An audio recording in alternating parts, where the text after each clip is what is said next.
नमस्कार। अपना school YouTube channel पे आपका स्वागत है। आज हम पढ़ने जा रहे हैं विज्ञान विषय को। कक्षा 7 के विज्ञान विषय का फर्स्ट चैप्टर है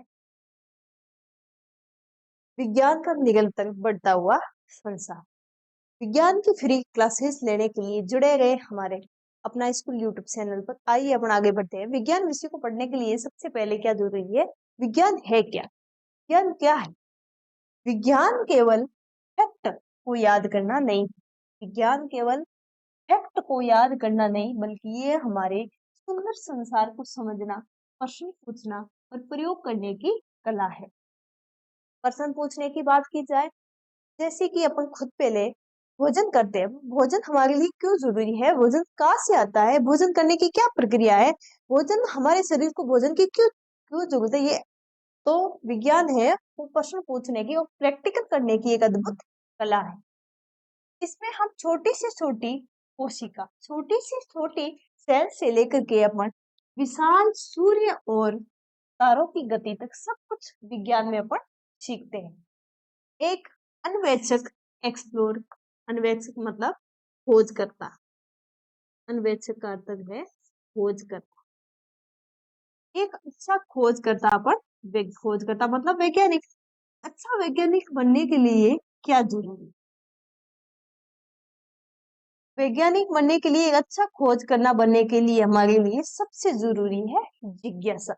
हमारे अंदर जिज्ञासा ही नहीं होगी, इच्छा ही नहीं होगी कुछ करने के लिए, क्योंकि विज्ञान में हमेशा क्यों, कब, कैसे ये वाले प्रैक्टिकल करना बहुत ही ज्यादा जरूरी है। तो हमारे अंदर इच्छा ही नहीं होगी तो अपन विज्ञान को नहीं पढ़ पाएंगे, एक अच्छा खोजकर्ता वैज्ञानिक नहीं बन पाएंगे। तो एक अच्छा वैज्ञानिक बनने के लिए हमें जरूरी है जिज्ञासा। वैज्ञानिक बनने के लिए केवल उत्तर देना जरूरी नहीं, वैज्ञानिक बनने के लिए केवल उत्तर देना जरूरी नहीं है, बल्कि अद्भुत प्रश्न पूछना भी जरूरी है। वैज्ञानिक बनने के लिए उत्तर, जैसे कि आप क्वेश्चन पढ़ाते हैं, क्लास में पढ़ाते हैं टीचर, तो क्या करते हैं, टैलेंट बच्चा होता है जो हर एक क्वेश्चन का फटाक से जवाब दे देता है। तो वो एक वैज्ञानिक बनने की कला नहीं है। अपन को एक अच्छा वैज्ञानिक बनने के लिए सबसे पहला प्रश्न पूछना बहुत ही ज्यादा आवश्यक है। तो एक बुद्धिमान होने के लिए प्रश्न पूछने वाला बनना आवश्यक है। प्रश्न पूछने वाला कैसे? जैसे कि कोई भी अपन किसी कोई बात की जाए, जैसे कि स्मारक से अपन लिख रहे हैं, तो ये क्यों लिखा गया, कैसे लिखा गया, इसका कलर रेड कैसे हुआ? तो विज्ञान में हमेशा क्यों, कब, कैसे, ये सब जानना और प्रैक्टिकल करना बहुत ज्यादा जरूरी, तब अपन जाके विज्ञान को अच्छे से समझ पाएंगे। आइए अपन आगे बढ़ते हैं। बात करते हैं विज्ञान को अच्छे से समझने के लिए। अपन ने पढ़ा, अब तक अपन ने पढ़ा कि विज्ञान क्या है और एक अच्छा खोजकर्ता बनने के लिए अपन को क्या करना चाहिए। अपन आगे बात करें तो एक अच्छा खोजकर्ता बनने के लिए अपन में जिज्ञासा होना बहुत ज्यादा जरूरी है। उसके बाद बात करते हैं तो कल्पना की उड़ान। कल्पना की उड़ान जिस प्रकार कागज के हवाई जहाज से वास्तविक एरोप्लेन बनाने की प्रेरणा मिली है, वैसे ही आपकी छोटी से छोटी खोजें भी भविष्य में बहुत बड़ा बदलाव ला सकती।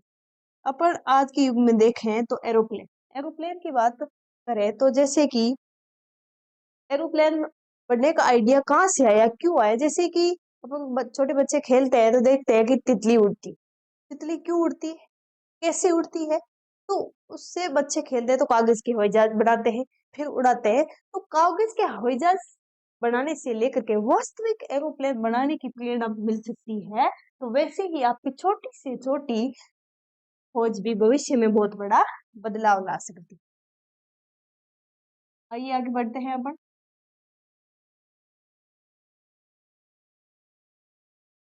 विज्ञान को जानने के लिए हमारे आसपास के पदार्थों का परीक्षण करना बहुत ज्यादा आवश्यक है।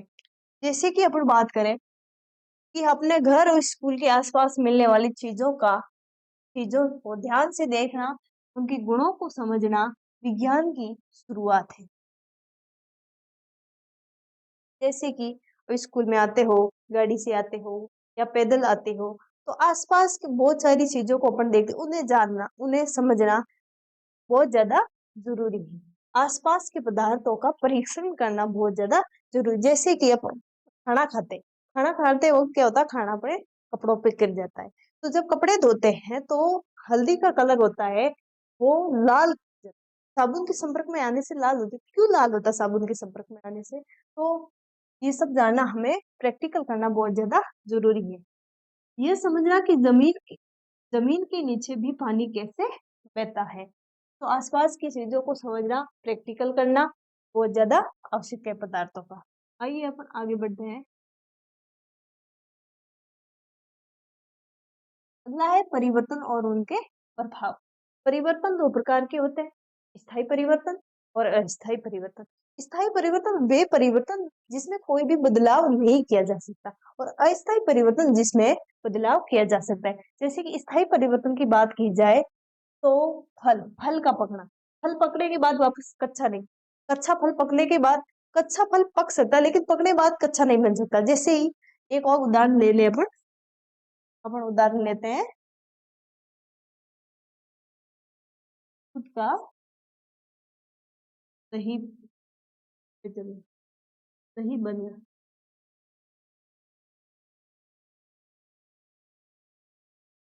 दूध का दही बन सकता है लेकिन दही से वापस दूध अपन नहीं बना सकते, मक्खन बना सकते। वैसे ही जैसे स्थायी परिवर्तन की बात की जाए तो दूध का दही बनना, और अस्थायी परिवर्तन की बात की जाए तो जैसे कि बर्फ का पिघलना। तो बर्फ पिघलती है तो वापस बर्फ जल को बर्फ में बदला जा सकता है और बर्फ को जल में बदला जा सकता है। अगला बात करें परिवर्तन और उनके प्रभाव में, तो परिवर्तन एक तो स्थायी और अस्थायी होते हैं के कारण आते हैं, और दूसरा है हीट उष्मा के कारण। गर्मी का हमारे पर्यावरण पर बहुत बड़ा असर पड़ता है, जैसे कि ग्लेशियरों का पिघलना। जैसे कि अपन बात करें तो समुद्रों का जो जल है वाष्पित होकर के बादलों के रूप में, वर्षा के रूप में गिरता है और जमीन में रिसता है। वो किसके कारण होता है? उष्मा, हीट के कारण। अपन आगे बढ़ते हैं।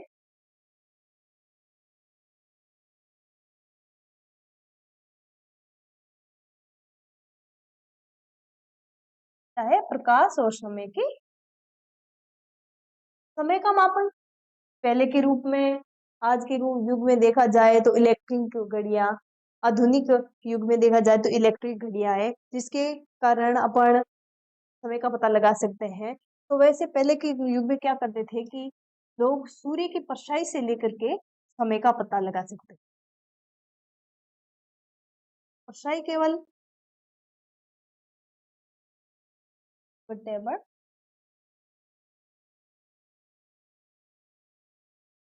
परछाई का खेल,